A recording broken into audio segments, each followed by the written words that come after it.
wasn't that. It was just like I had this genetic predisposition. And so I chalked it up to that. I was like, well, I guess that's just the way it is. But my general practitioner said, have you ever thought about becoming more vegetarian? I don't know what your diet looks like, but have you ever thought about becoming more vegetarian? And I was like, no, ew, ew. Because at the time, like that meant weak, vegan, like bark, trees, Interesting. grass, leaves, it was not this portrait of health that I thought I was. Welcome to the Habit Healers Podcast, where small habits create big transformations. I'm Dr. Lori Marbas, and here we explore the science and the stories behind lasting change. Through real life experiences, expert insights, and practical strategies, we uncover the habits that heal physically, mentally, and spiritually.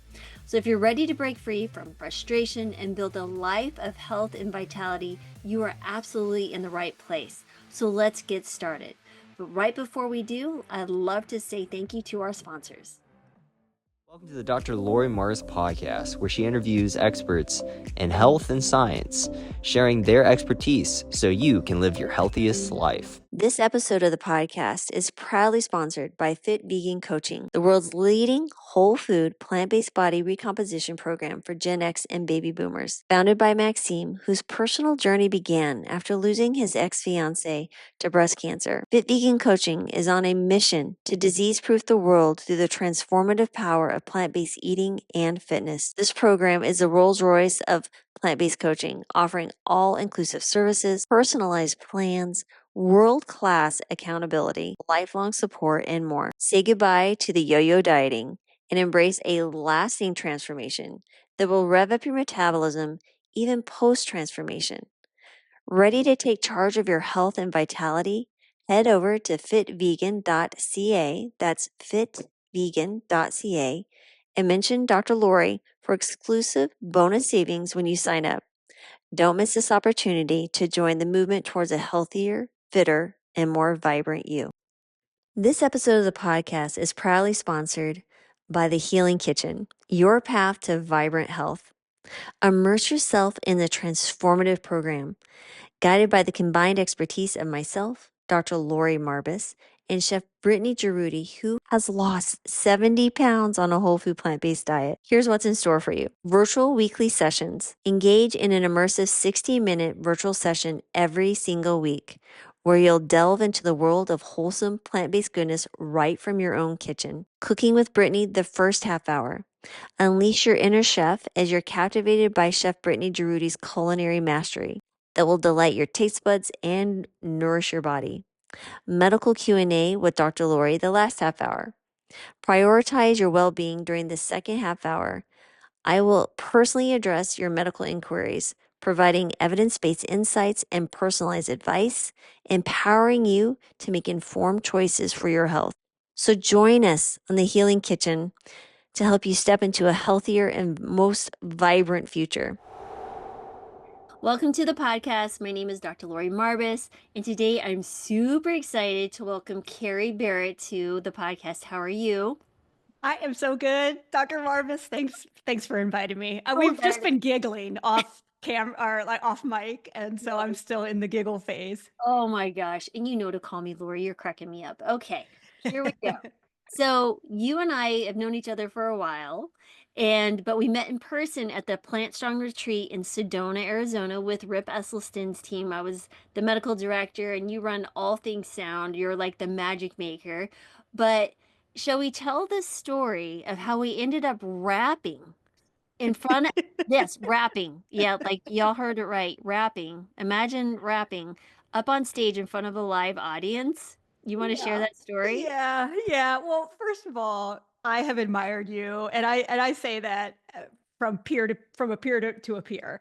I Oh, have admired you for many years and the work that you do in all of your incarnations that you've had. And I just think it's so impressive that somebody has the tenacity and the grit to remain licensed in all 50 states and to go through the work because it truly means that you want to help people. So, yes, I have admired you as a professional for many years and worked with you in a producer perspective to get you on Rip's podcast and to do Facebook Lives where you would answer questions for an hour from our audience. But then, then we meet in person in Sedona.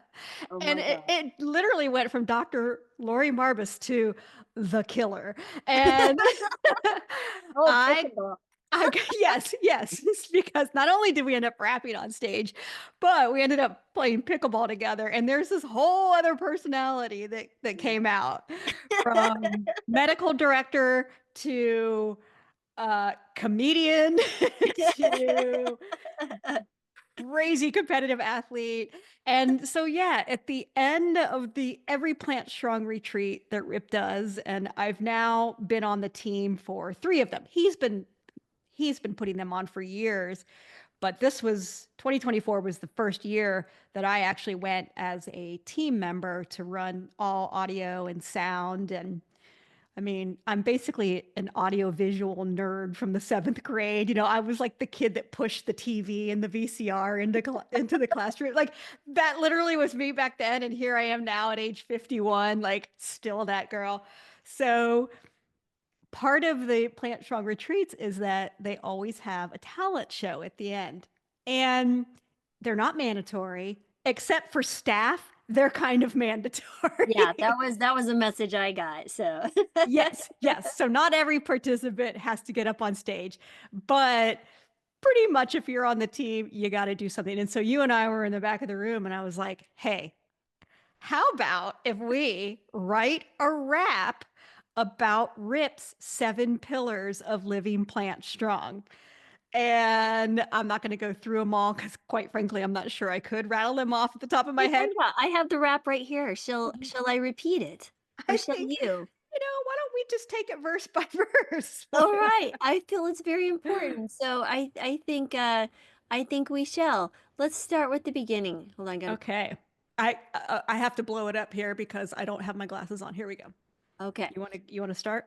Yep, yep. Was I said the first one, right? Or did we say it together? Here we go. All right. I think you went. Okay.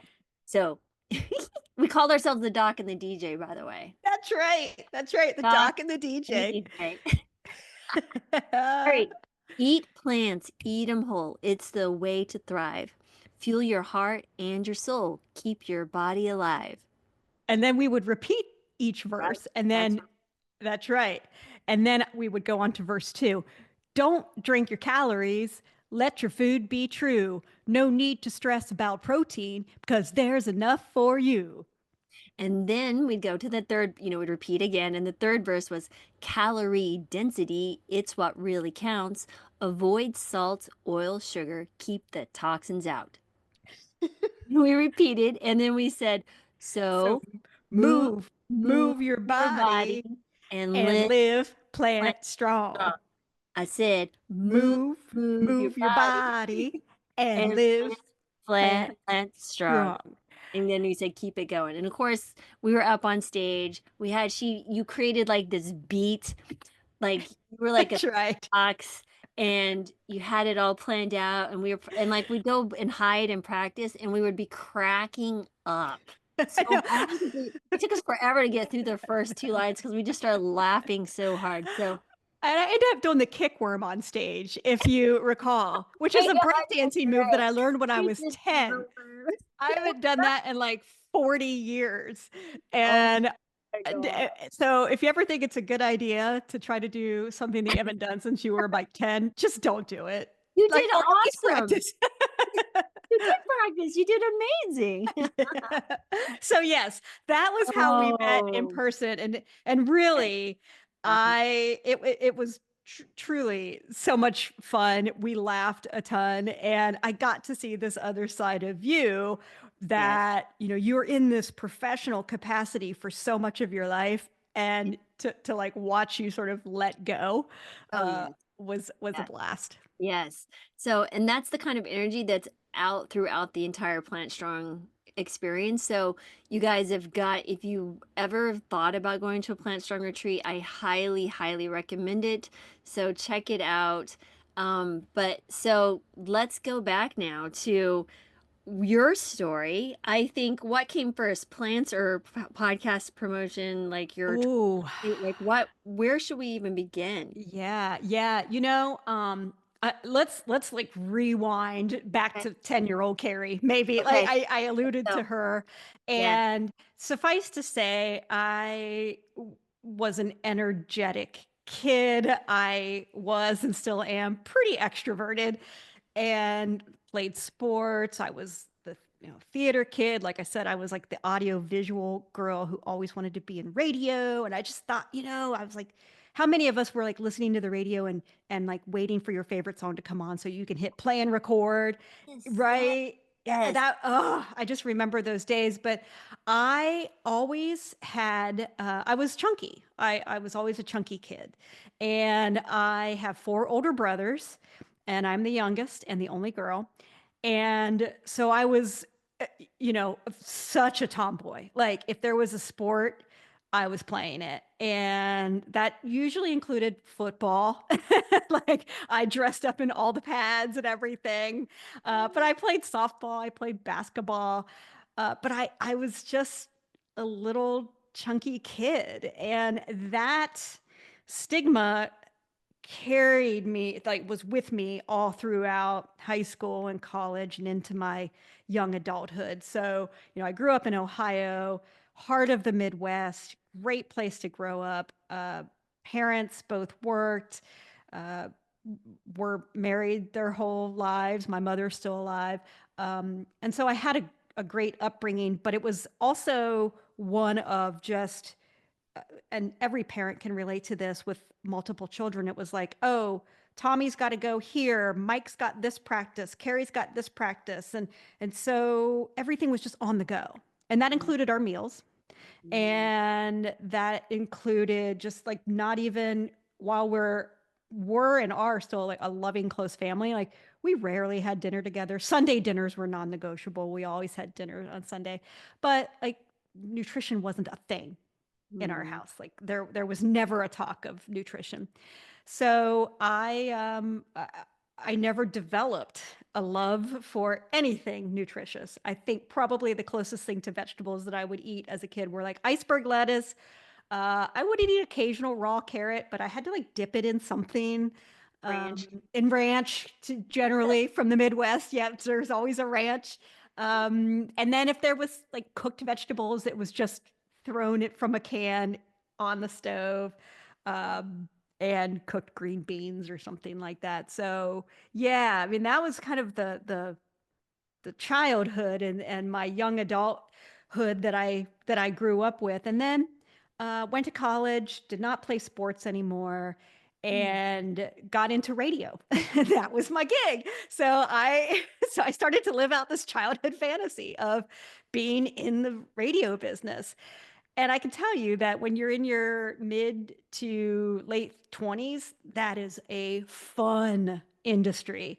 And I worked in country radio of all places in the 90s. And so it was like the era of Garth Brooks and Trisha Yearwood and Reba McEntire and Tim McGraw and Faith Hill were just coming on the scene, and Shania Twain and the Chicks were just coming on the scene. And I got to meet all of them. I got to go to parties with all of them. And it was so fun. I got to do all the backstage. So I was the girl that at the radio station that whenever there was a contest to like meet Shania Twain or whatever, I was the one that took the fans backstage to Were you meet the the DJ artist. on them, or you like you would actually talk on the radio, or were you just more the tech person, or what? Both. So I've done, the radio career sort of spanned everything from being a DJ to being marketing director for multiple radio stations.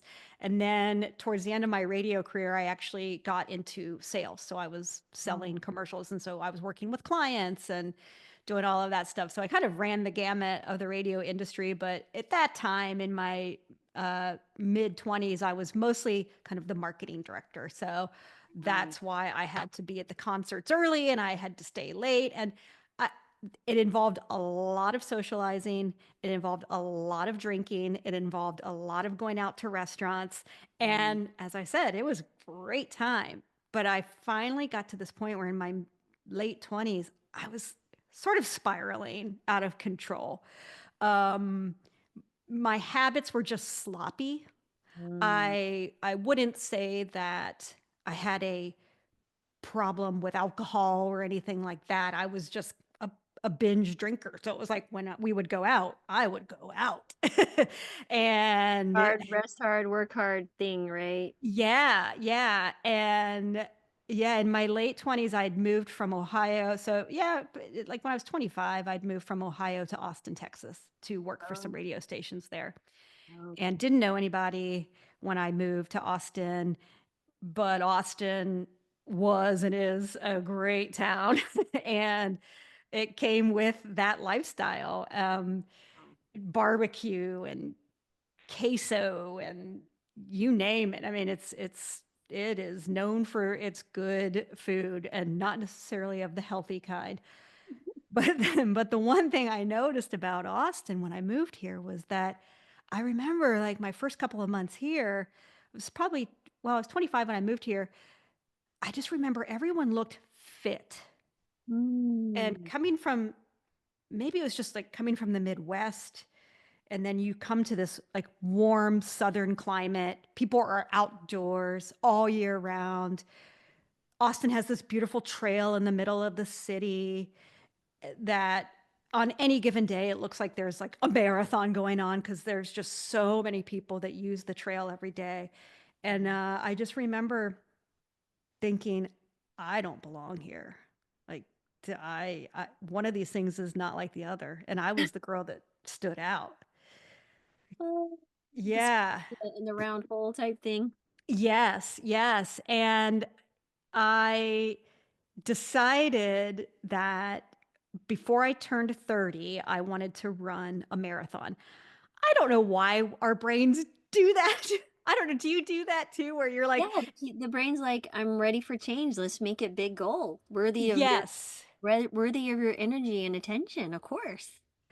yes. And but what's so funny, and like this is where you're the expert, is that it's great to have those big lofty goals or Not big gonna hairy audacious goals, but you also have to have some like micro habits to get it right. done.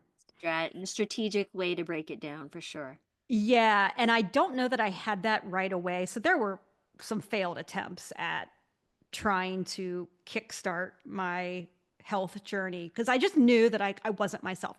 I was getting depressed. Mm. I Because I was in a fairly new city, I didn't have a huge like my support system were the people that I worked with that I was partying with. And I love Mm. them. Like they're still friends to this day, but I felt like I was just swirling.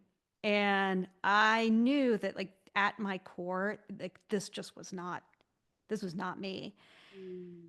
So I eventually found this little running group, and here we go with some of those micro habits. And there was a running group in town called Austin Fit, and it was a beginner running group that over the course of about 8 months, you would train for the Austin Marathon, Wow. and you really did start from scratch. Okay. In fact, day one, the very first workout was Mhm. you had to go do a 2 mile time trial, Okay. which is like run 2 miles, so that they knew because there were like 1,000 people that joined this group, and Wow. it was huge. And so they needed a way to start to kind of seed people into different pace groups. Gotcha. And I remember I showed up that day and I chickened out. I was too scared to run 2 miles, to run the 2 miles, because I thought of all these people here, I'm going to be last. And Mm. I went up to the leaders who were checking people in, and I kind of did that whole and I said, I'm sick. I don't feel good, so I'm not going to do it today. That is so unlike me. Like it's so unlike me now. But back then I was so scared of change. I was so scared of failing. I was so scared of looking like a fool. coming in last, whatever. Like there was so much. And I just went home. And that for that whole following week, I was like, oh my gosh, you are so much better than this. Get back out there. Get back out there. And so I did show up the following Saturday and just sort of snuck into a training group. Like I didn't know what pace I should be in. So I just basically picked a really slow one and made it to that marathon. Oh, And wow. 8 months later, I crossed the finish line of my very first marathon. That's amazing. And yeah, and that was like 2002. And so 23 years later, I am still at it. In fact, I have a marathon next week that I'm running, but Mhm. I still love running. I got into triathlons around the same time, started I kickstarted this triathlon. I call it a career, but like it was never my career. But when you do triathlons, it sort of becomes a career because It's a lot. it's a Yeah. lot. You're always training. You know, there's always a swim, bike, or a run to be had. And I'd coached for a long time. I got into coaching. I was writing for Triathlete magazine for a little bit and other triathlon outlets.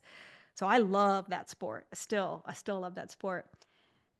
But and in the process, I did lose some weight Okay. and I like I just gosh, it's weird like to get emotional thinking about something that was like 24 years ago, but I just remember how it was like I was so blown away by the people, Mm. by the coaches of this training group that they would give up their Saturdays and other days of the week to teach people how to do this. And then B, they were happy. Mm. They were happy people. And I Mm. had lost that. Like I had zero joy. Mm. And I was just in that mode of life where I was just complaining about everything and sort of doing the blame game where nothing was my fault, it was everybody else's fault. Mm. And that changed like on a dime. When I finished that first marathon, I finally was like, oh, I can do anything. Mm. And I like no one got me up on Saturday mornings but me to go run 15, 18, 20 miles. Like no one was doing that but me. And that was a huge turning point for Mm. me. Mm. Um, but I wasn't plant-based or anything. Right. That came That came later. 7, 8 years later. Yeah, yeah. Wow. With I that think guy there's that, some, well, I think there's a really important lesson here, and you kind of are honing in on it, was you went beyond the resistance. Like there was a part of you that was scared, so you let that resistance push you away that first day. But there's a deeper why, right? And you kind of alluded to. So why do you think that voice came back and all week and said, "Kerri, you're better than this"? Like, what was that from? Like, where was that coming from? What do you think? I think a few things if I had to try to pinpoint it, and I have dissected this for many years, but one is I was always an athlete as a kid. And Mm. so I have lived with an athletic mindset my whole life. And I was competitive. Like I said, I was a tomboy. I had four big brothers. And so I was always the toughest girl on the court or on the field or whatever sport. So I knew that I had the grit to do this. Mm. I just couldn't find her. And I was not a good runner. I mean, high school, I played field hockey. And before every practice during field hockey, we had to go run a mile on the track. That's why I'm spinning my fingers around. We had to run a mile on the track. That was like our warm up for field hockey practice. And I always came in like last place, maybe second to last place. And so I was never a good runner, but you gave me a stick and a ball, and I could play. So Mm. that was one thing. Was like I knew I was like, you're an athlete, you're an athlete. And then I think the other thing was just this. independence, this tenacity that my parents instilled in all of us, in our entire family of like, you want something, you work for it. Like, Mm, don't ever expect anything to be easy or to be handed to you. My mm, mom was a child of immigrants and first generation Italian American. My dad's dad like owned all these businesses on the west side of Columbus, and so my dad, all they ever did was work. mm, and and so I felt like just do the work. mm. Got to do the work. So interesting. So when you were talking, some thoughts came into my mind, and I'd love to hear what you think. So it's almost like you had an identity growing up. You were, like you said it from the very beginning of talking about the 10-year-old. Kerri was like, I was the athlete, I was the tomboy.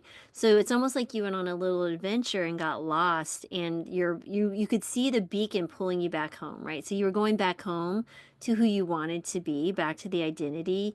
And what was interesting was you mentioned when you did field hockey, you were the slowest runner. So there was a part of you that took that belief, was like, I'm not a good runner. So that when you go to stand up and say, I'm going to run this marathon, there was a part of you saying, no, you're not. Remember, you were last.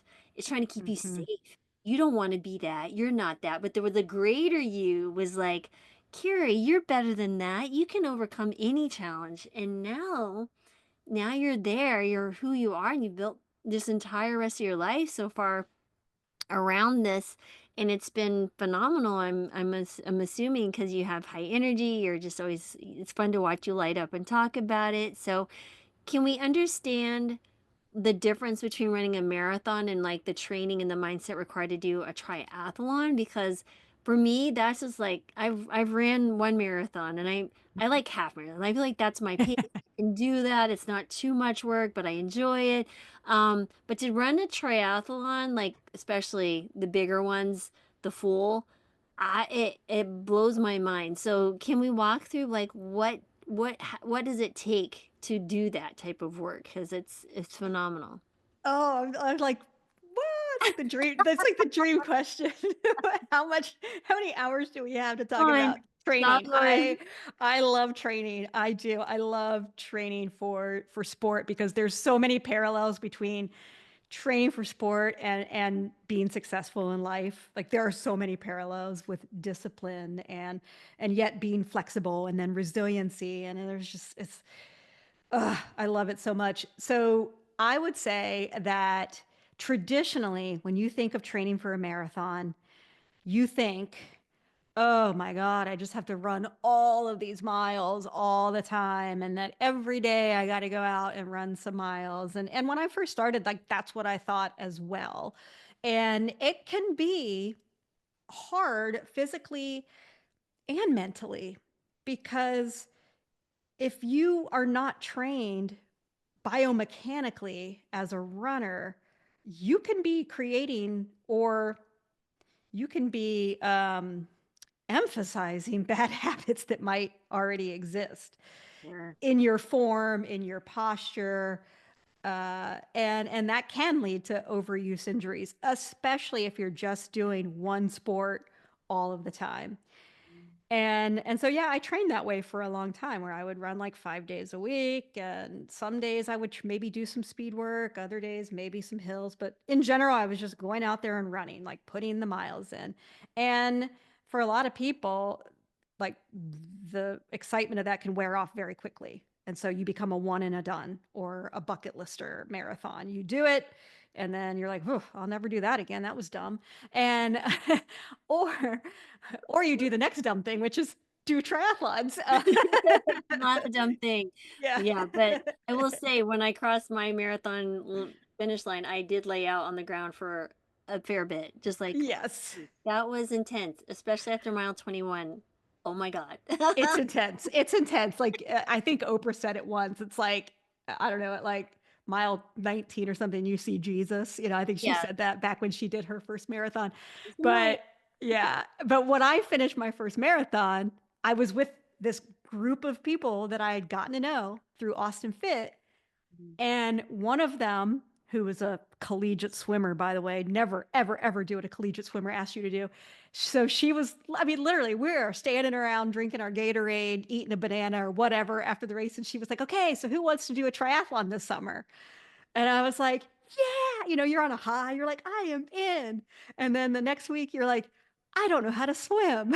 I need to go buy a bike. I don't have anything. And so the difference between training for a marathon and training for a triathlon, really of any distance, is there is a barrier to entry to triathlon. I wish that there wasn't, but there is. With Mm, running, you need shoes. That's mm, kind of it. mm, With triathlon, you you need to be somewhat adept and comfortable in the water mhm, because you are swimming with hundreds of other people, if not thousands, in the same dirty lake or river or whatever. And you're getting punched and you're getting kicked. Like you have to build confidence in the water, even if you don't become fast. And I'm not, never have been, but you have to become confident. And then you have to have technical skills on a bike. You have to get a bike. You have to learn nutrition. You have to like there's so much more complexity to triathlon that doesn't exist with running. mm, Those are kind of, I would say, the cons of a triathlon, but like the pros to me are you don't get tired of training. I mean, you mm, can if you overtrain, but what I love about it, and this is even now how I train for marathons, I train as a multi-sport athlete. mm, So yesterday I had a hard run. Today I was on my bike trainer upstairs. mm, And tomorrow I will do another run again. On Friday I might swim. And so you're constantly working different muscles. You are working your brain differently. Your body is not just pounding on pavement all the time, and so it becomes more of a dance. Triathlon becomes more of a dance. I like that. And I've incorporated strength training, and that's a whole other podcast you and I could talk about, which is entering your 50s and know and needing to do strength training. So Right. I don't know. That's those are the main differences. With triathlon, I think you you sacrifice a lot, especially as you start getting into these longer distances of Mm, triathlons. mm, I have done the full Ironman. I've done a few of those, and you are sacrificing social life. You're sacrificing a lot. mm. Fortunately, my husband has been very supportive, and he has been doing them as well. So That's amazing. yeah, yeah. So let's say someone, because you've written a few books. Are they Mhm. still on Amazon? I The, think so. I think so. Yeah, a yeah. couple of So ebooks. Yeah, maybe you could send us the link like to the It's All About Triathlon and yeah, the different things. I think that'd be yeah, fantastic. yeah. So curious. So if you, what would advice would you give someone who's hearing this and going, wow, that sounds like the next thing I would like to challenge myself. How should they start? Where should they even begin? Like, where would you tell a very beginner, like walking up to you and saying, how do I even begin this journey? To do a triathlon, you think? Yeah. I would say do not let that inner voice that tells you that you can't, do not let that voice win. Uh, Mm, Mine almost did. Mine mm, almost let me, it almost won. And first of all, yes, everyone standing on the start line of a triathlon, whether you are a pro or whether you're a first timer, feels the same dread. Like you're feeling, yeah, here. you're on the start line and you're like, I could be anywhere else but here. What am I doing? Why am I? It's not even like the sun hasn't come up yet, and you want me to jump in that lake and start swimming? Are you kidding me? But the pride that you feel when you cross the finish line will absolutely carry you. So if somebody does come up to me, and I do talk to beginner triathletes a lot, and I always say to do what I did, find a community. I Mm, found that little running group, Austin Fit, that guided me every step of the way. right. I didn't leave training up to myself. I put that in the hands of a group that was very supportive. So I would seek that out first in your community, or Mm, find an online community. If you don't have access to a triathlon club or a triathlon coach in your town, there are I mean, a gajillion Facebook groups that you can join. There's one actually called Pathetic Triathletes, and it's triathletes that make fun of themselves, which we need more of in life, let's be honest. Like we need pathetic everything. Pathetic, doctors, pathetic, accountants. Every people need to stop taking themselves so seriously in life in general.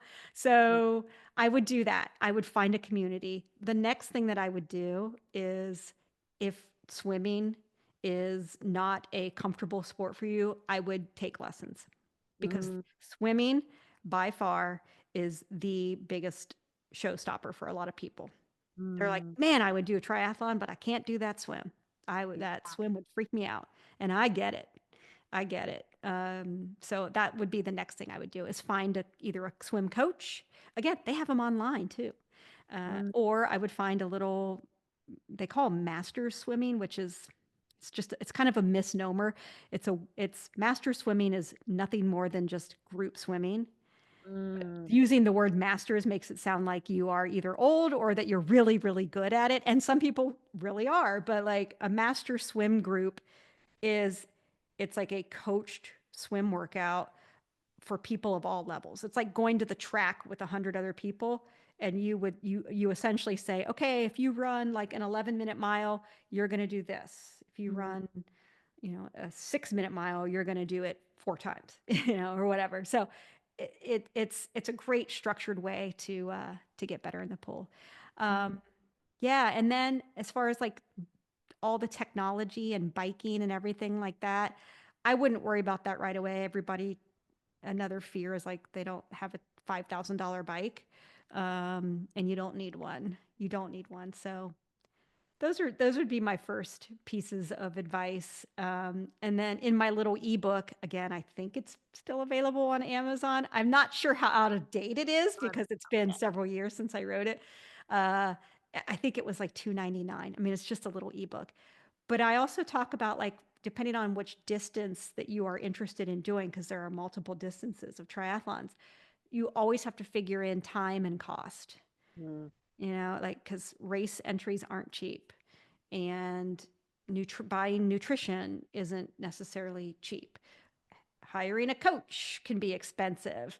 If you Mm. are traveling somewhere to race, you've got to ship your bike. You've got to buy hotel. You've got to, there's so many factors that people don't think about that Yeah. they're like, I want to do an Ironman. And suddenly you're like, oh, that's going to cost me like $10,000 by the time I do this Yeah. thing and get home. Yeah. So it can be a strain. It can be a stress. Wow. Yeah. Very good. Oh, I like that you lay it out, right? The pros, the cons, and start small, make sure that you're feeling good in the swim for sure. Yeah. I always was glad. So when my youngest Gabe was 3, so my kids they're almost 31, 28, and 26 now. And when Gabriel was 3, we had gone to a trip to Disneyland. And I was I don't know where I was, but my husband had gone up with my brother-in-law with the kids to the top of there was a swimming pool on top of the hotel. And Gabe, for God knows what reason, thought he could jump in the pool, the deep end, and be okay. Luckily, my brother-in-law saw him and jumped in and saved him. He was not, there's no reviving. He was okay. But Mhm. it all shook us up. So when my husband told me, I was like, you will be waterproof when we get home. And so I threw all 3 of them in swim lessons since they were 3, 5, and 7. And for years, even through high school, they swam competitively. At least Emily did, get Johnny did, Gabe up through like middle school. And I mean, we lived in Texas, we lived in Virginia. They swam competitively for 6, 7 years. And were very good skills. Gabe was so good. He actually set little records like when granted he was 5 or 6, but he like was very coachable, could do it. He's always a natural athlete. So now they're just like Gabe got deep dive certified this last summer. Wow. And so they feel really great. We go places like Hawaii or to the Florida Keys and they snorkel and they just like fish to water. And I was always so thankful that we did that. So I would say if you're a parent, getting your kids in the water, feeling comfortable. I mean, I can swim, but I'm not like my kids. Like, I would have to take more lessons to feel comfortable with a lot of people kicking and around me and the just the but yeah, so I I would recommend. I yes, and I do want to just add on to that. And I know this is probably steering from the subject Mm, at hand, but I think it's an important PSA to that end. Yes, if you are a parent, get your kids in swim lessons as much as possible. I have done some work in the past with an organization that's based here in Austin. There are many like it across the country, but this particular nonprofit is called Colin's Hope.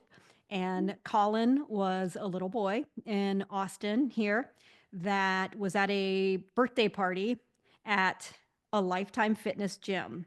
And it was a pool party at a Lifetime Fitness facility. Big gym, crowded weekend, lifeguards on duty, parents and adults everywhere. And he drowned in the pool. And it was well, I shouldn't say it because I don't specifically know exactly where the incident occurred. I don't think it was in the adult side of the pool. Um, and this was under supervision with lifeguard duties. And the point was and is that drowning doesn't look like what we think it looks like. We mm, think that and this goes for adults too, because mm, I hate to say it, but in triathlon, the there are deaths in triathlons. right. It's not super rare either. It does happen. And the majority of deaths in triathlons happen in the swim Mm, when adults have either a cardiac incident or they drown. mm, And so drowning doesn't look like we think it does. We think that you're going to be splashing around and you're going to be yelling help, help, help, and that people are going to be able to see you. It's very silent. mm, That person just goes underwater and they can't come up. mm, So that is my PSA to take take lessons mm. if you can and get your kids in lessons So as my well. husband's done a full and a half Ironman, and my daughter, because she thinks like I do, she bought him this little device that I think is attached to his leg, if I recall right. That if there was, he felt like he was too much, or maybe it was his arms. I can't recall. But anyway, and it would like deploy like a little buoy of some sort that he could hold on to, or Yep. lead him. Now that I think it might go around his chest, I don't recall. Anyway, but you They know. made them that used to go around your quad, like your Okay, yeah, thigh. I think it is a thigh one. Yep. Yeah, if Yep. I remember right. And so he would take that on his longer swims, because he would train with the group or if he was by himself and, like when we lived in Colorado, the different reservoirs and stuff. And um so yeah, that's really just an important thing to think about. And yeah, that's a whole nother Yeah. subject. But Yeah, and now they make I'm just again, and then yeah, we'll get to plant-based nutrition eventually, yeah, but yeah. now they make they're like little swim buoys is what they call them, and like you strap it around your waist like very loosely like a little belt, but it's on this tether that floats behind you. So like you're swimming and this little thing, it's very weightless, floats behind you, and it's a big orange buoy that you inflate that is a it serves many purposes. One, if you happen to be swimming in open water, there's a big visual of this orange buoy on top of the water. And then B, it also allows you, like if you get tired or if you want to rest, you can just grab onto it and hold on to it like a little inner tube. So I don't go anywhere in open water without having that thing around my waist. Gotcha. No, Yeah. that's Yeah. fantastic. Well, now let's wrap back around because Rip is also a triathlon and um athlete. So curious, how did you meet? Was plant-based first, then meeting Rip? Like, how did that all happen? It's everything is so serendipitous. And I think that I am some weird shining example of just put the energy out there and good things can happen. Believe me, bad things happen too, but but good things can happen. So I had gone to so I at this point now, I mean, into this journey, My first marathon was 2002. So if we fast forward to like 2008, 2009, I was in my mid 30s at this point, and I had done like a few marathons. I had done the Boston Marathon. Like I had actually qualified and run the Boston Marathon. I was into it, and I had gotten myself to a place where I felt fit. One would say, and felt healthy, and was at a decent weight. Had no diseases. I was great. I was like, I'm an Iron Man, I am perfect. Ha ha. So I went to the doctor for my annual exam, and they drew blood like they always do. And it came back, and I guess I don't know if this was like the first time that I'd had labs done. But for some reason, it came back, and my general practitioner at the time said, your cholesterol is like 280, 270, 280. It was high. And your HDL was my HDL has always been elevated, my good cholesterol, but your LDL is not good. And I truly I cannot remember what my triglycerides were at the time. I just remembered the alarm bells going off that I had really high cholesterol. And it made sense. Familial, not like the what do they call it? Hypercholesterolemia, the Yeah, familial. yeah, Yeah. that big word. It wasn't that. It was just like I had this genetic predisposition. And so I chalked it up to that. I was like, well, I guess that's just the way it is. But my general practitioner said, have you ever thought about becoming more vegetarian? I don't know what your diet looks like, but have you ever thought about becoming more vegetarian? And I was like, no, ew, ew. Because at the time, like that meant weak, vegan, like bark, trees, Interesting. Interesting. grass, leaves, it was not this portrait of health that I thought I was. And so he was like, okay, just, he goes, we're not going to take any action now, but he said next year, if your numbers are what they are, like we're going to probably have to look at putting you on a statin to bring it down. And I don't know why that hit me so hard. Like, after all the work that I had done, Lori, like to get myself in this great position, felt good about myself, was checking things off that I never, ever, ever thought I could do. And then just like one test result basically saying, yeah, you can die. And I'm like, it hit me hard. Mm. But once again, I didn't make any changes right away. The fear voice came in of like, well, I can't do that. I'm an Iron Man. I need protein. I need meat, blah, blah, blah. All the things that we hear every day. Um, and then about 6 months later, this book came out called The Engine 2 Diet. And I got a copy of it, and I did not know Rip at all, Rip Esselstyn. I Because did he not. was in Austin as well, right? I think Yes, that's the yes, highlight. Yeah. yeah. And our paths had never crossed personally, but we ran in the same circles because in his book he talks about friends and colleagues and competitors, and I'm like, oh yeah, I know them. Oh yeah, this was at that bike shop. We know all the same people. And for the first time, as I'm reading through his book, a plant-based diet, a plant-strong diet, if you will, like it made sense. And Mm, he made it seem so easy and mm, so like heroic, mm, not in a look at what you're doing, but like look how strong and cool you can be. mm, And he never said the word vegan. mm, And in the book, he never said the word vegan. And I don't know why I remember that little note, but it resonated with me, mm, which is weird because I firmly, I proudly say I'm a vegan now, or I follow a vegan diet, whatever, whatever. But I read the book and I was like, okay, this makes sense. This guy is like buff. He's athletic. I didn't know anything about his father. mm, I didn't swim in this pool at all. Like I had no idea that there was this whole like plant-based celebrity culture. movement, whatever it was. Um, so I thought, okay, Lent is coming up.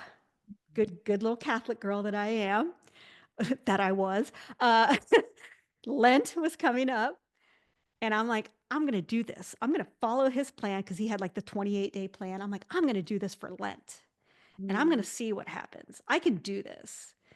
And so I had my lab results from the that previous exam, and I thought I'll get my labs done afterwards.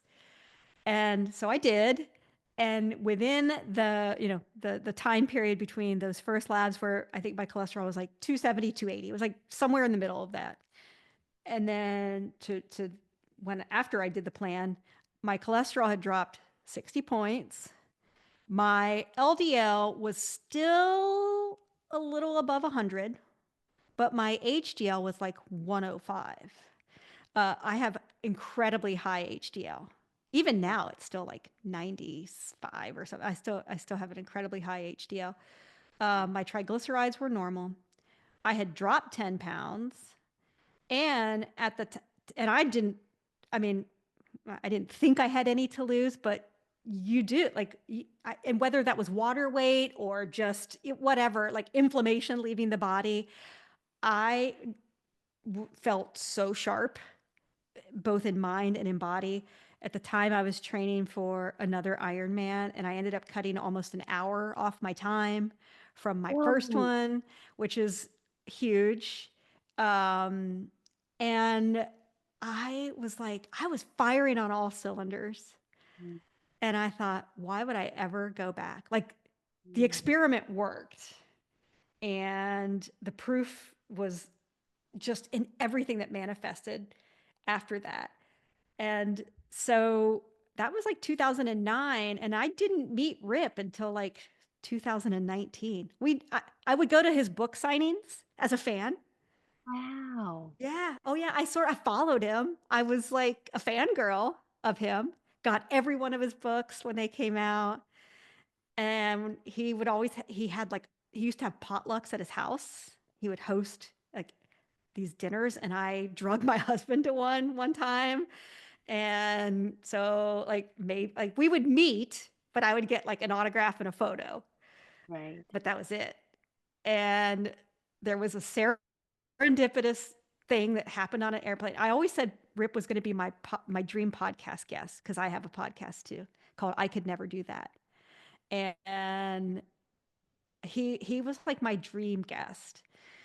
And I thought, man, if I could get him on for like my 10th vegan anniversary, or Plant Strong anniversary, that would be huge for me. And again, we knew a lot of the same people. I just never liked to call in favors because I don't know. Still to this day, I don't like using connections to get somewhere else. Like I would rather things just happen as they're supposed to happen. Mm. So my husband was on a plane one time, sitting next to a gentleman that he knew, who was like an instrument rep for a like striker for like a surgical company because my husband's in the medical world, and he knew this guy that he was sitting next to. Well, this guy's wife did some accounting work for Rip, and so my husband just kind of got to talking to, I think his name is Kevin. Ooh, I'm sorry if I got it wrong, but Kevin. Um, and he got to talk to him. He was like, "Oh my God, my wife would love to interview him. She changed his life, blah, blah, blah, blah, blah. Like, she's a different human." And he was like, "Oh, let me talk to my wife. I'll see if I can make that happen." And he did. Wow. And Rip invited me over to his house slash office to interview him for my podcast. And that was in 2019, maybe 2019. And we hit it off. We Mm. like from a rapport standpoint, we hit it off. And I knew we would, I just knew we would. He's so down to earth. Mm. And I felt like I could be myself around him and admit, like I don't always get it right. I'm not plant perfect all the time. I try to be. And I say that with shame, but like I felt like I could be honest with him. And yeah, and literally about a month later, he was like, I would like for you to be on my team. And I just launched a podcast and it could use some help. And would you consider doing some work for me? And that was like almost 6 years ago now. And so that's how I met Rip. It was Wow. yeah, I don't know that when we talk about lessons in this and takeaways, as we were saying before we hit record, like, yeah, plant-based nutrition for me has been the answer for so much in life. And it's made me such a conscious person. It has awoken my consciousness, and I have become, I think, a kinder human to my soul because of it. And that's great. I don't want to discount the effect that the plant-based nutrition has had on my life and my health. But for me, like some of the lessons that I always draw upon were like, once again, just I put the energy out there. Mm-hmm. I put the energy that, wow, what I wouldn't give to interview this man who truly changed my life. And I don't know how it's going to happen. I don't know how it's going to, but I just, wow, wouldn't that be great? And it happened. So the lesson for me is just like, keep putting it out there. Just, and as a result, like I've met so many amazing people, you and Dr. Greger and Don Musalem and I mean, Gemma Newman. These are people that I would hear on other podcasts and Rich Roll and like all these people that like I held in such esteem. And now I'm like, yeah, yeah, I'm working with them, like, or I have worked with them. I have assisted in getting their message out to the world. And like, wow, that's That's mind all. blowing to me. Wow. That is so beautiful. And I love that it really is, you get back what the energy you put out, right? So if you're, there's a gentleman named Earl Nightingale. Have you ever heard of him? No, So he I'm was, writing that down. yes, Ernest Nightingale. And there was a recording back from 1957 called The Strangest Secret. Okay. And had owned a company, and he had a fleet of salesmen that would sell, whatever his product was. And he was going on a trip for 3 months on a ship. And so, this is 1957. It's not like, oh, I can just have my cell phone or the internet or whatever, right? And his assistant said, well, before you leave, we need to do some type of training for the salesman. You're going to be gone for 3 months. Can you record something? So I guess they had the capacity to make like an LP, like a record, right? Mhm. And so he went into his office and he recorded this like 35-minute long recording. And he entitled it The Strangest Secret. And I would encourage you to check it out on YouTube. It's on there. Just put Earl Nightingale, The Strangest Secret, and it'll pop up. You can listen to it.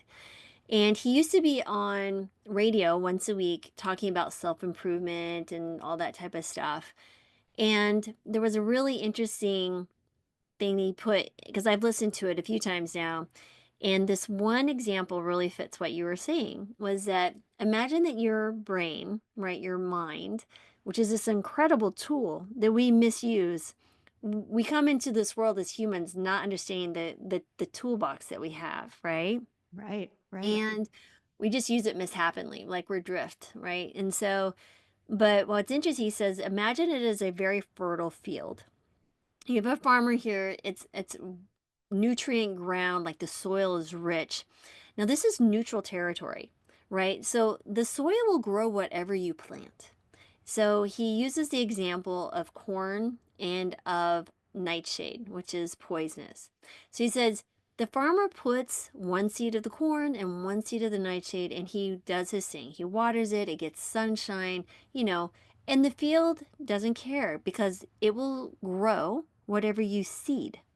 And so over time, then comes up both these plants. He goes, and you need to think of your mind just like this fertile field.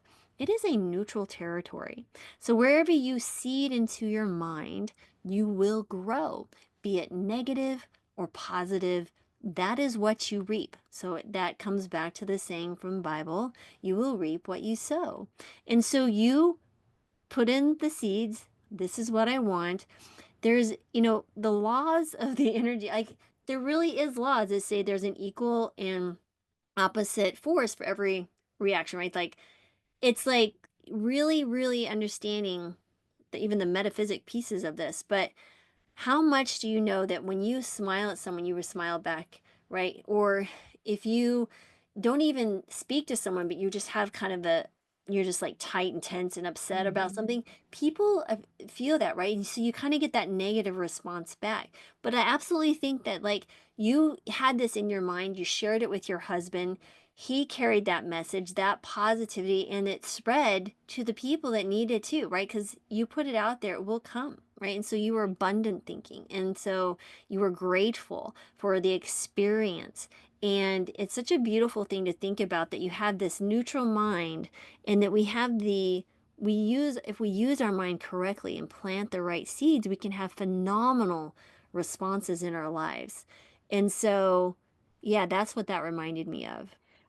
Yeah, and I know that this talk does tread on the woo woo, but as you said, like, I feel like you're right. These brains that we have and this heart that we have, we don't understand them at all. Mm-mm. And the only thing that we know about our brain is that we had to go to school from age 5 to 20, 30, however old, that you sat in classrooms and just like took information in and then used this little brain to just memorize useless stuff, some helpful, a lot useless. And there's like the capacity of our brain is so much greater than just retaining information that's told Mhm. to us. We can create. Mhm. We can create things in our life. And it doesn't always mean it's going to work out exactly like you want But it that's the to. beautiful thing. That's what we learn, right? That the Yes. brain can take it, learn. So it really harkens back to understanding that when we're born, there's two fears of the infants have. It's loud noises and the fear of falling, right? So that is what you are innately born with. Hmm. And we are empty slates. So when we're born into a culture, a family, right? So you were born into a family of four big brothers. You were an athlete. You were hardworking. This is the culture in the family. You were a good quote unquote Catholic girl, right? You were given a set of beliefs and constructs, right? That you took into. Like you didn't really have a choice. This is just how you were raised. But as we get older and we can understand the mind, you can choose to not believe those things and allow that to define your life. But that belief is so strong. It was your belief that you were an athlete, that voice had been so strong that even that weaker voice of like, oh yeah, you remember you were the last when you ran that hockey thing. But the Yeah. belief here was like, Kerri, come on, you're more than that. And you empowered that, right? You like, yes, I know that's my greater truth, and you followed it. I have another example. So like I was we've been traveling full-time RV now for like we're in our seventh month. And so I love that, by the way. That I is literally walk everywhere, right? So I walk right now we're in San Clemente. I walk 5 miles every morning up and down the beach. We were in Oceanside a few months back. And as I was walking back, and because I'm trying to be very impeccable with my words, my thoughts, my speech, my emotions, because I understand there's consequences when I don't harbor or very mindful of what I allow into my mind and what I'm thinking about and what I'm cultivating because I feel I'm the farmer of my mind, right?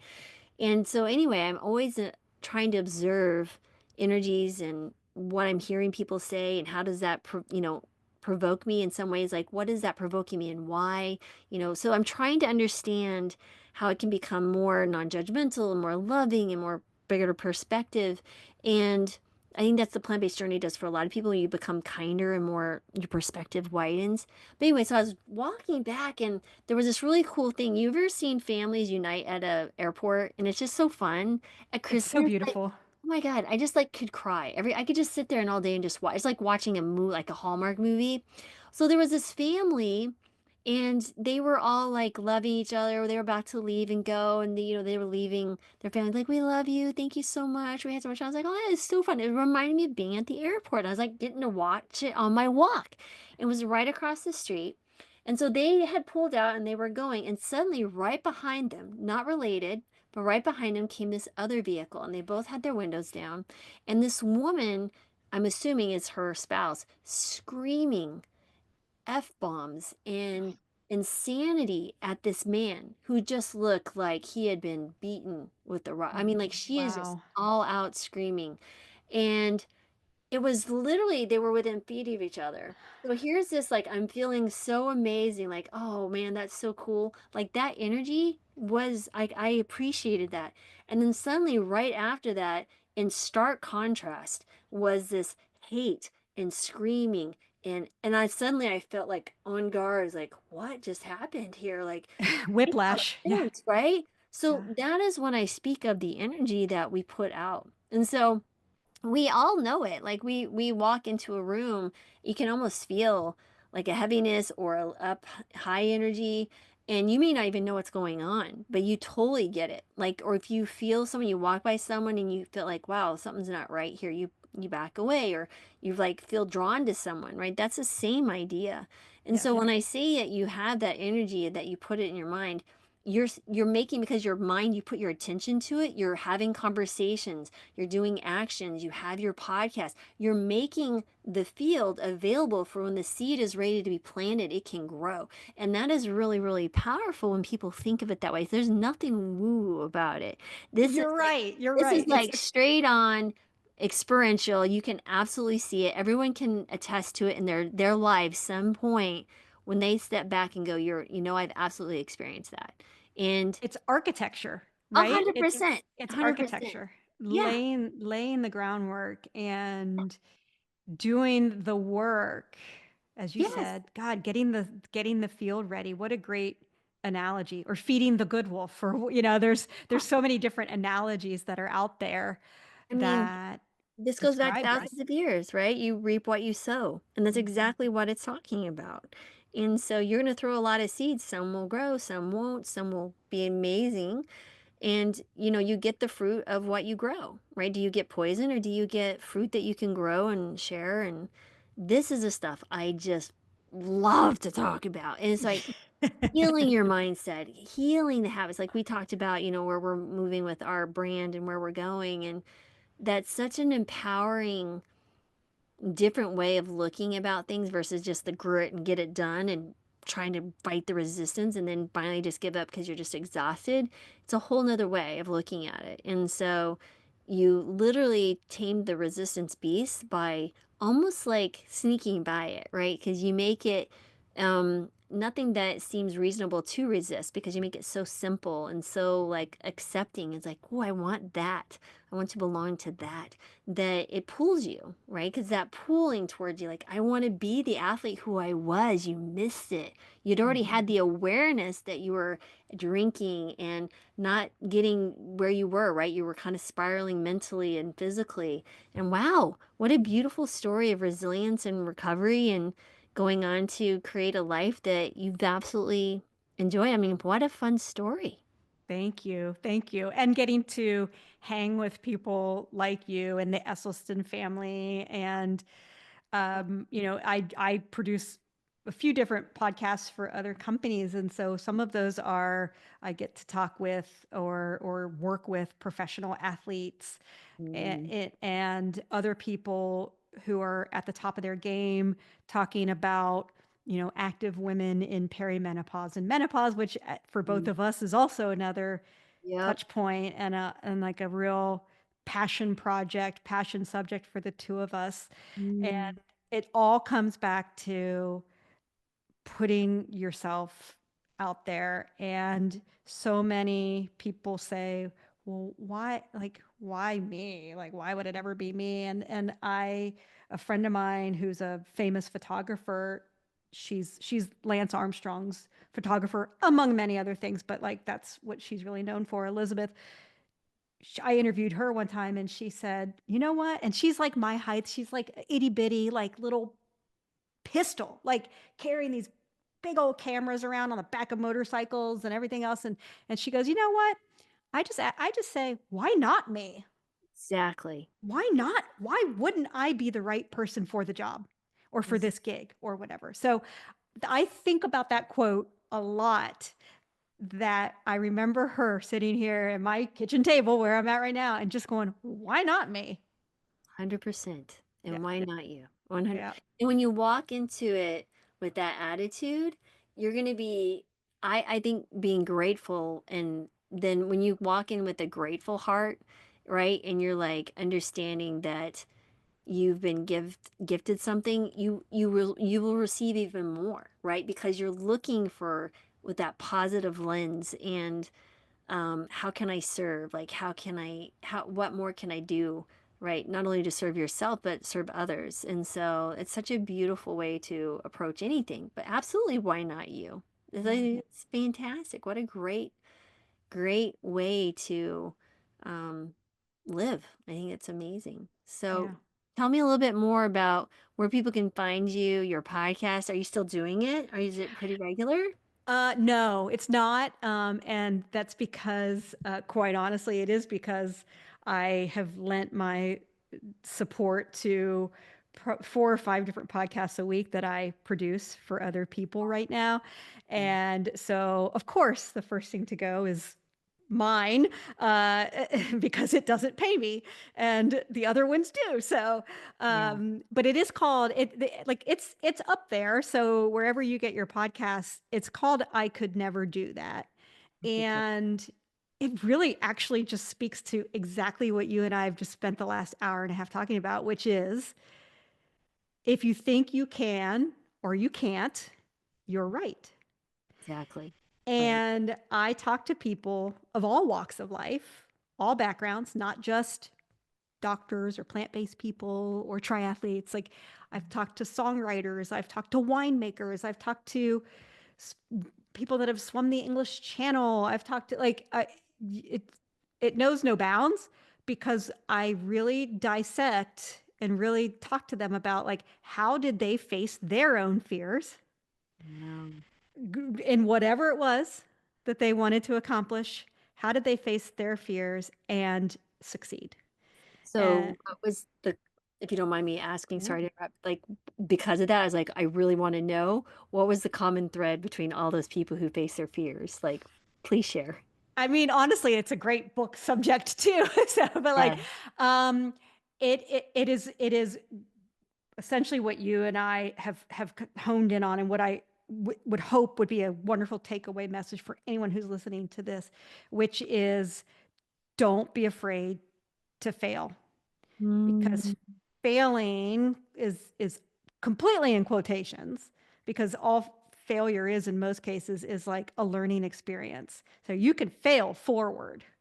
And so you might not get your goal of qualifying for the Boston Marathon, but oh my God, did you learn a lot during that one race that you did? Or you might not get your dream job, but oh yeah, geez, it opened the door to something else. So fail, not being afraid to fail, being afraid to fail, but failing in spite of it, I think is like the big lesson. mm, And then just good old fashioned hard work. mm, I think that that is the one thing that, as I'm thinking back to every episode that I've done, which, is like, it's 100 and some, um, but it truly is. These are people that just, success did not fall into their lap mhm, unfounded. It might seem magical, mm. but they worked for it. One of the women that I interviewed, her name is Susan Gibson, and she's the songwriter for the song Wide Open Spaces by the Dixie Chicks. Like she Wow. wrote that song, which was huge #1 song.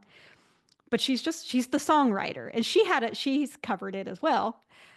But she was just a college student in a band at Texas Tech. Oh, I went to Very, Texas Tech. Yes. yeah, Yes. yeah, guns up. Yeah. And that's what they say, by the way. That's what they say. That's what it's That's yeah, Texas yeah, Tech yeah. slogan. That's I went to Texas medical Tech school there. It's slogan. like Yeah, guns up. You'll see our little, yeah, yeah, it our looks like little a hands. Caesar sign, Yeah, but anyway. that was not me just like spouting something. Oh no, that's our slogan. Yeah, That's our yeah. slogan. But yeah, no, she like going around like Lubbock. Lubbock is like a magical place for musicians, and Yep. yeah. So she was a working band person, and this was just one of the many songs that she wrote that she had a connection with Natalie Maines, who's the lead singer of the Chicks. Natalie Maines' dad is a big time producer here in Austin and Central Texas, and Lloyd Wow. Maines produced some of Susan Gibson's work, loved the song, took it to his daughter, and like the rest is history. I mean, it's just so it's like the work happens, and then there is like a sprinkle of fairy dust that can sometimes happen, Yes. but Well, don't if you discount it. keep putting it out there. No, absolutely. It's like all the things have to fall in place for that to happen. And the way to do that is action. You have to take massive action. But you have I tell people it's like a compass, right? You don't just jump in the water and turn on your engine and see where you go, right? You Mhm. have a general compass. You're heading north. Okay, I want to finish a marathon. And let's say you want to finish it in 3:30 or whatever that might be for you. And so when you are moving in that direction, you have to almost release yourself from mm, the attachment. Like it has to be exactly the way I want it, because then you become stressed about it, right? But if you like, that is my general direction, I'm going to do the work, and it might veer off a little bit. You might find that, wow, I actually enjoy running and swimming. So maybe I'll run and swim, and then you finish it that way. So like anyway, that's just some general direction, but you have to have that goal. So what happens is when you put your attention in that direction with that goal, things start like magically appearing. I don't know how many times my life is serendipitous. My entire life is serendipitous. And but the other thing is, I think the belief that you are going to make things happen and that it will happen. Like, of course it happened. Why wouldn't it? Like, Mhm. it never crossed my mind that it wouldn't happen. Like when I was 10, I knew I would be a doctor. Like I absolutely knew. I saw my sister get healed by a surgery and I was like, I want to do that. I will absolutely do that. And if anyone ever said, because my mom, they was a teenager when she had me, they got pregnant and didn't even finish her first year of college because she got married, then they got divorced. So I was raised in a home that was not only dysfunctional but poverty. And so, to look at me and say, well, why would you? You grew up in a trailer house with parents who struggled financially, emotionally, and because I knew that's what I wanted, it never crossed my mind that I couldn't do it. And it wasn't that someone necessarily said, yes, you can, other than my grandmother, who I will say has been my driving force, or was, God bless her soul, she died in 2007, but that was my my compass, right? I was going to be, I was like, I didn't know when, I didn't know how, other than I knew I had to put in the work. So when I was in 8th grade, I saw someone, I went to a graduation, and the person that got up there, they said, that's a valedictorian. I was like, what's a valedictorian? They're like, they're the top of their class. I was like, I will be valedictorian. I was valedictorian. And so, but I knew that was my, like everything I did, because I knew if I got valedictorian, I was going to be able to get to college, I was going to get to medical school. When I get to college, I meet my husband. I love my husband. I was like, you don't understand. I love you, but we can't get married if you're not okay with me becoming a doctor. I was like, I don't know how and when this is all going to happen, but that's what's going to. He's like, okay. I'm like, okay, do it. And so that was how we actually literally. But it wasn't until I also knew I wanted to be a mom, but I wanted to be home. So I stayed home for 6 years. Went back to medical school when they were 5, 3, and 10 months old. Oh my And God. because there was that driving, it was like the Kerri inside of me going, you still have to be a doctor. I thought about, oh, being a PA, nothing wrong with PAs, but it wasn't made for me. I thought about being a nurse. I was like, I could do something like that, be much. I was like, nope, don't, nope, you're going to be a doctor, Lori.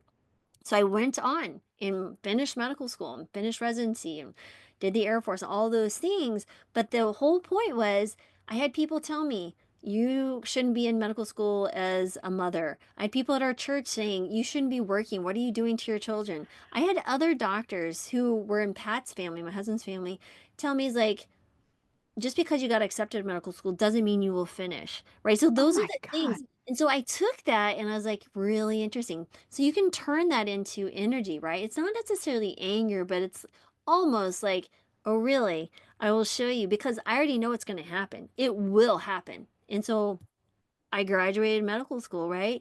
And so, and not only that, but one of the top awards, right? I was given the Gold-Headed Cane Award. And so for me, which was it was like Yes, you can do it, but you have to believe that it's already there. You're just walking towards that future.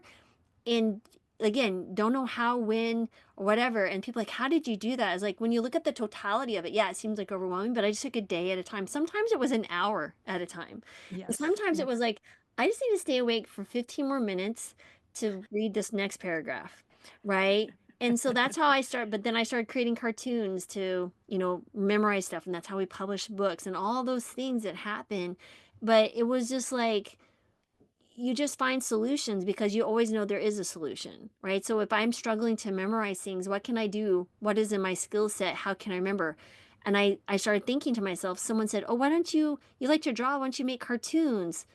So I was like, oh my God. And then my mind just went crazy, right? And then other students started using it. So that is how, when you start putting out there, I'm looking for solutions. How can I serve? How can I do that? That is where that comes. And it's powerful. People go like, "Oh, you're so blessed." I'm like, "Dude, you have no idea where I came from. You That's have no right. idea. If I fell That's to the right. victim, like, oh, I'm a victim slave, like, don't get me wrong, I had to do my inner work. Like, I had to work through some things, but I chose to do the work and I chose not to say like I'm a victim of my circumstances. So woe is me. Life is not here to rescue. You're lived here to live life. And Yes. so that's the beautiful thing about what you or perfect example is like exactly that. It's incredible. I love that so much. So that's amazing, Carrie. And I think it's such a wonderful story that you shared with us today. Oh, thank you for letting me share it because it's something it feels very vulnerable to share that, when people were in these compromised spots in life and there's shame involved and there's just embarrassment and like, how did I get here? How did I allow myself to get here? And then to find like the redemption story in all of it. And it continues. I mean, it's like my story's not over. Mm. And tomorrow something terrible might happen and that's okay too because that is like you said life is meant to be lived. But I mean, for me to be able to sit here with somebody like you is like it's mind-blowing to me with all of your accolades and all of your leadership skills and your inspiration. um gift. You just like you're so gifted in many ways, both as a physician and just as a leader, that anyone that works with you or listens to you or reads something that you wrote can like be rest assured that it's coming from like a true place of goodness. You have Thank no ulterior motives. I have none. No. You have no, like, It takes you're way too not, much energy to be told it that. does. That's way You're too much. not trying to be internet famous. You're not trying to be a celebrity. You're not trying, like, I do, from what you were 8 years old, you've been put on this earth to become a healer. Mhm. And that comes in so many forms. And Yeah. to see your excitement for the iterations of your business that are to come and Yes. watch you light up, we could Yeah. talk for 5 more hours. I I just all I would need would be like a cup of tea and like let's go. Like let's keep talking. But Oh my God. Yes, yes, yes. No, no, it is ah I will tell you there's been such a spiritual journey for myself that it really, I think, accelerated the last 5, 6 years. And Mhm. so I think you just get to a point in your life, like we're in our, I'm in my mid 50s, you're in early 50s, whatever. There's something about turning 50 and that downhill slide in life, so to speak. Yep. And it's like, why not now, right? And so, and live life on my terms. Sure, there's still going to be quote unquote what people would refer to as obstacles or challenges or whatever. But I was like, what is the beautiful lesson I need to learn here today? What is that Mhm. message in this moment? What is this that I can take away and share with someone else and serve someone in their capacity so that they can make their world better? And so if I take every moment like that, I'm only going to be truly blessed by any circumstance, regardless of what shows up in my life. And that's how I've just chosen to be. And when I have that attitude, man, it just like everything's exciting. Why not? It's Yeah. amazing life. And sure, there's people like, It's really funny because I get two reactions. I tell people I live in the RV, they're like, really think that's the coolest thing ever, which is the majority of people. The others are like, why? He goes, I have to have my I was like, and I'm like, why not? And so, it's really funny. But If anyway, I, yeah. yeah, if I could, if I could leave something with everyone, and I think that you would Yeah. agree, it would just be like, A, block out the noise as much Yes. as possible. Yes. We are in an age where Mm. truly nothing is as it seems. Right. You have to be very picky and choosy about where you go to get information, Yeah. and even understand that the people that you trust and that you believe, like, might not be the preeminent expert. Like, all I'm saying here is, like, just be very, very careful Critical about thing. yes, Yeah. become a critical thinker about what's being thrown out on Yeah. any news outlet at this point, or any social media feed or whatever. Yeah.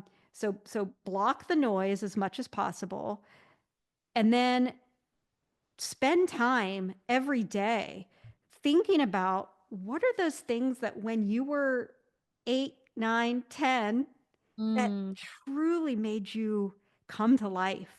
Mm. Did you want to be a dancer? Did Mm. you want to be a football player? Did you want to be, like, whatever it was? I Mm. wanted to be a singer-songwriter, and I still, like, I am still writing songs. None of them have ever There's been recorded because I can't why I sing. haven't. Because I can't sing. But, like, I If you just, say you can't sing, you won't. I So know, you're right. You're right. create language You're will. right. But, like, but it led me, that passion, that love led me to radio, which led me to podcasting, which led me to here.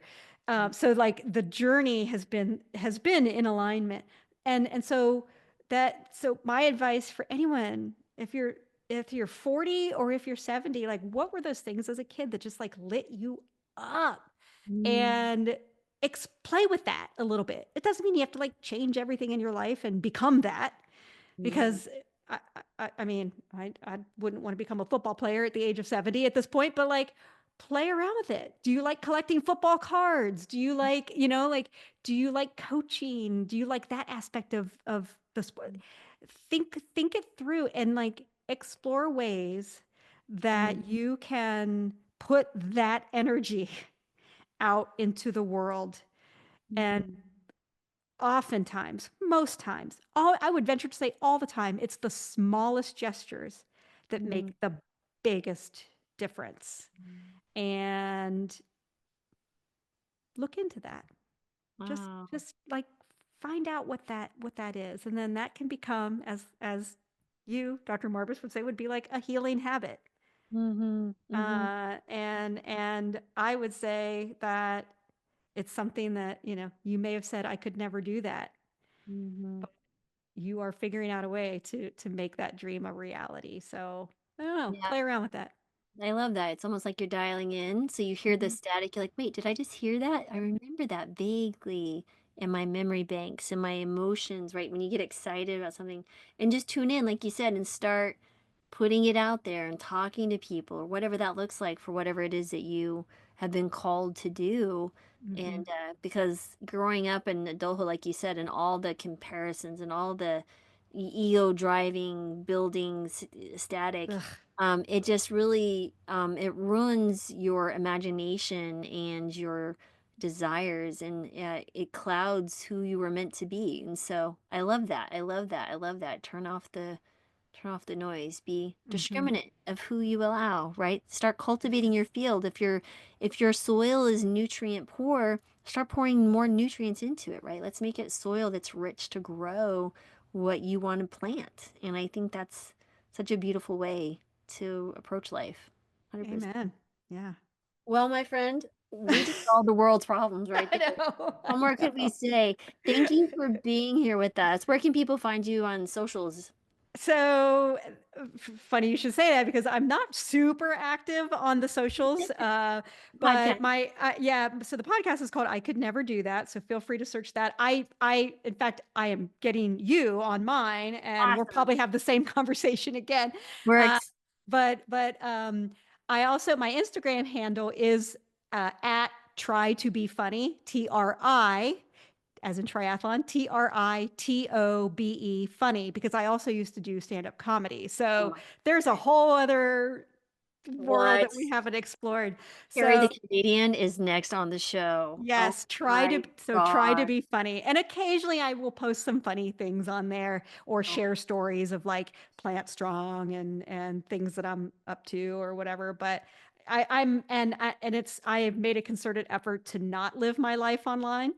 But I do try to follow people that lift me up, make me mm, feel good, and I am as much as possible because Instagram just feeds you things that you don't ask for, but like I am trying to eradicate the negative energy from my life and the negative people who are sharing things that I just don't want to read. right. You know, 100%. I just don't want to read it. And whether I agree with it or not, I just don't need to have that in my life. So, Don't plug into it, right? You're yep, gonna get the energy. What electricity do you want? Do you want the negative, the positive? It's out there, but yep, yes. yes. So, thank you so much for this opportunity. This Uh, has been great. Thank you so much. Like I said, I feel like we could talk for many hours and Yep. many hours, but people might, it's like, okay, y'all, that's enough. I've We had get it. a good dinner. We get it. All right. Mutual admiration society. Yeah. Well, thanks everyone for listening. I hope you got, there were so many gems dropped here. So thank you for that. And we're excited to have you listen. And thanks as always. And see all the comments below. Okay. Thanks, everyone. Thanks for tuning in to the Habit Healers podcast. Remember, being a habit healer isn't about perfection. It's about choosing healing one habit at a time. So if today's episode resonated with you, share it with someone who needs to hear it. And don't forget to download the Habit Healer Manifesto. It is your daily reminder of the identity you're stepping into. So grab it now at the link below or head on over to drmarbas.com and be happy to join our newsletter and so many wonderful resources. And remember, you are always one healing habit away. I'll see you next time.